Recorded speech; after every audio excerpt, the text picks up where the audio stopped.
Sesuatu akan segera mengubah seluruh masa depan pantai barat. Garis pantai, infrastruktur, seluruh peta. Para ilmuwan khawatir bukan hanya satu, tapi dua gempa besar akan datang, yang satu disebabkan oleh yang lain. Hal ini bahkan tidak terpikirkan oleh kebanyakan orang, tetapi penelitian baru sedang mengubah segalanya.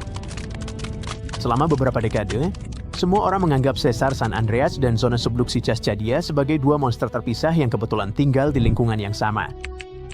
Mereka emang berkuasa, tetapi juga mandiri.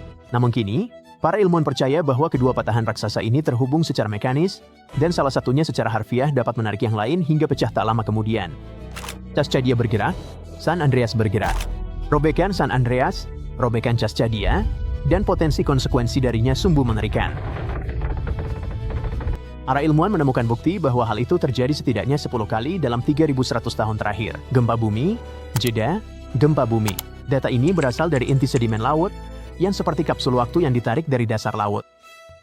Para peneliti menganalisis lapisan demi lapisan sedimen dasar laut dan menemukan lapisan ganda, yaitu lapisan puing berpasangan yang terbentuk oleh dua gempa besar yang terjadi begitu berdekatan sehingga lautan hampir tidak punya waktu untuk mengendap di antara keduanya. Penemuan itu membawa kita ke Mendocino Triple Junction, titik rawan geologis di pantai barat. Ini adalah tempat di mana tiga lempeng tektonik saling bertabrakan dan bergesekan seperti roda gigi yang tidak sejajar. Ini juga merupakan zona di mana San Andreas bertemu dengan Cascadia, yang menjadikannya tempat sempurna bagi gempa ganda ini untuk terbentuk. Perubahan tekanan yang disebabkan oleh patahan di satu sesar langsung merambat melalui pertemuan ini dan membuat sesar lainnya menjadi tidak stabil. Hal ini tidak berbahaya jika terjadi pada rak buku. Ketika kamu memindahin satu buku, 3 buku lainnya ikut bergeser. Tapi, ketika kamu membayangkannya seperti garis pantai dengan jutaan orang, seluruh kota, dan infrastruktur utama, rasanya langsung menakutkan. Bagi banyak orang yang tinggal di pantai barat, San Andreas terasa seperti masalah California, dan Cascadia seperti masalah Oregon dan Washington. Tapi ketika kamu memahami bahwa kedua sesar ini pada dasarnya bisa saling memicu, ini bukan lagi masalah lokal, melainkan menjadi masalah seluruh benua. Gempa mega Cascadia saja bisa mencapai magnitudo 9,0 lebih, membelah dasar laut sepanjang 600 hingga 700 mil, dan mengirim tsunami yang mengamuk menuju pantai Pasifik. Dan itu bisa aja menjadi gempa pertama. Lalu, mungkin beberapa menit kemudian, San Andreas patah di California Utara. Getarannya bisa merambat ke seluruh negara bagian seperti resleting yang membuka jaket, dan jika bergerak ke arah sebaliknya, dampaknya bisa sama buruknya. Jika San Andreas yang patah lebih dulu, redistribusi stres yang intens dapat membuat zona subduksi Cascadia menjadi tidak stabil. Kamu bisa aja mengalami gempa California lebih dulu, dengan gedung-gedung berguncang, jalan raya retak, dan pembangkit listrik gagal berfungsi, lalu tak lama kemudian, laut surut di Oregon atau Washington, dan hitungan mundur 20 menit menuju tsunami pun dimulai, bencana susulan. Ini adalah jenis reaksi berantai yang bahkan tidak kamu inginin di video game, apalagi di kehidupan nyata. Penemuan ini juga memberi kita sesuatu yang menyeramkan tentang gempa tahun 1700, gempa yang mengirim tsunami melintasi Samudra Pasifik begitu besar hingga menghantam Jepang tanpa peringatan. Para nelayan Jepang menyebut gelombang itu sebagai tsunami yatim karena datang tanpa ada getaran yang terasa. Baru berabad-abad kemudian, para ilmuwan mengetahui bahwa tsunami itu berasal dari Pacific Northwest. Tetapi hingga baru-baru ini, tidak ada yang tahu bahwa San Andreas mungkin juga merasakan peristiwa itu, dan mungkin saja retak atau menjadi tidak stabil karenanya. Jadi, seluruh pantai barat mungkin telah pindah bersama-sama.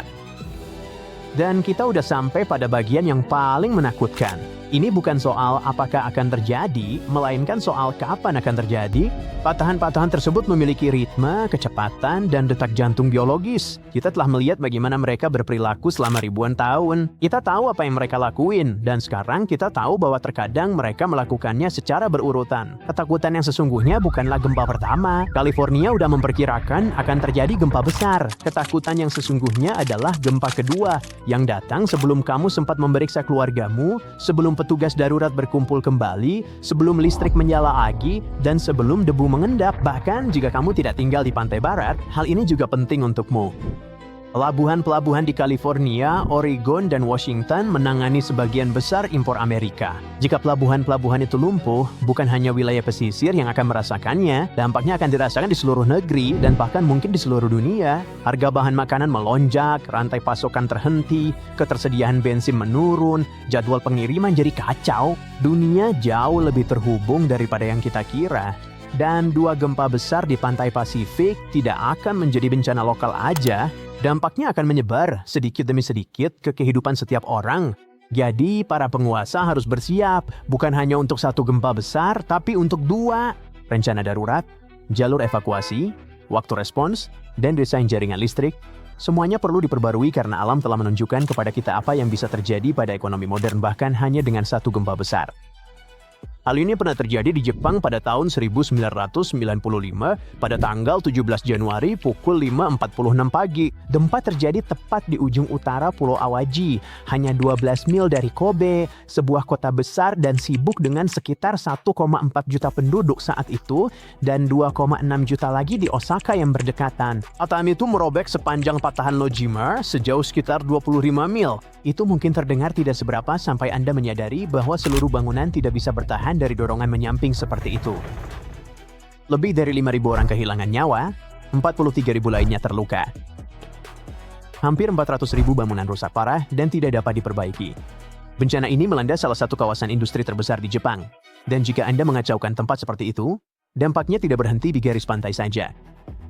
Kerusakan yang terjadi mencapai 200 miliar dolar Amerika Serikat akibat bangunan dan infrastruktur yang hancur serta banyak bisnis yang terpaksa tutup. Pelabuhan Kobe benar-benar runtuh. Hanya 30% jalur kereta api Osaka-Kobe yang masih berfungsi. Sebagian dari Jalan Nasional 28 benar-benar lenyap ke dalam tanah. Sekolah, rumah sakit, dan gedung pemerintahan, 85% diantaranya mengalami kerusakan atau tidak dapat digunakan. Kebakaran terjadi di seluruh Kobe, hampir 300 insiden terpisah, membakar area setara dengan 70 blok kota di Amerika Serikat dan merenggut 600 hingga 700 nyawa lagi. Hampir 100.000 orang secara permanen meninggalkan wilayah tersebut, 2,5% dari seluruh populasi hilang dalam waktu kurang dari 1 tahun. Dan inilah satu detail yang membekas di ingatan saya. Begitu banyak jembatan yang gagal sehingga para insinyur tiba-tiba harus menghadapi betapa buruknya desain lama dalam menangani guncangan lateral. Rumah-rumah dengan atap genteng berat yang dibangun untuk melawan topan, runtuh karena semua beban itu berada terlalu tinggi. Namun rumah-rumah baru yang dibangun setelah revisi kode bangunan tahun 1981 tetap berdiri. Dan saat itulah Jepang menyadari bahwa standar seismik modern sangat penting untuk diikuti. Jepang menggelontorkan 58 miliar dolar Amerika Serikat untuk memulihkan wilayah tersebut. Listrik kembali dalam hitungan hari. Jalan dan rel pulih dalam 5 hingga 8 bulan. Jalan tol utama butuh 21 bulan. Pelabuhan selesai dibangun dalam 2 tahun. Dan saat itu, semua puing bersih. Dalam waktu 15 bulan, sektor manufaktur kembali melonjak hingga 98% dari tingkat sebelumnya. Toko-toko kembali dibuka. Pada tahun 1999, ekonomi Kobe mencapai sekitar 75 hingga 90% dari tingkat sebelum gempa. Jepang sepenuhnya merombak sistem manajemen bencananya. Mereka membentuk Dewan Manajemen Bencana Pusat dan menulis ulang kode bangunan. Mereka meningkatkan segalanya, mulai dari latihan darurat hingga tata kota tahan api, dan mereka meluncurkan sistem peringatan dini gempa bumi yang kini memberikan Jepang beberapa detik berharga sebelum guncangan terjadi. Sistem yang sama yang telah menyelamatkan tak terhitung banyaknya nyawa sejak tahun 2007. Namun, meskipun semua perbaikan ini, wilayah Kansai masih berada di tanah yang berbahaya. Sistem sesar Roku Awajishima, yang sama dengan yang patah pada tahun 1995, masih membentang di bawah mereka. Gempa Osaka Utara tahun 2018 dan gempa Semenanjung Noto tahun 2024 mengingatkan semua orang bahwa ancaman ini tidak hilang. Ia hanya menunggu gilirannya. Kejadian besar di masa depan pada sistem itu bisa berdampak lebih parah. Hanya karena wilayah tersebut kini semakin kompleks, saling terhubung, dan semakin padat secara ekonomi. Jadi, Kobe bahkan bukan merupakan gempa ganda akibat 2 sesar yang saling memicu, namun tetap saja menghancurkan pusat industri utama, mengubah perekonomian nasional, dan secara permanen mengubah jalur pelayaran global. Itulah sebabnya ketika para ilmuwan mulai membicarakan 2 sesar yang saling berdekatan bisa aktif secara berurutan di Cascadia dan San Andreas, Anda bahkan tidak perlu membayangkan akibatnya. Kita sudah mendapat bocorannya pada tahun 1995.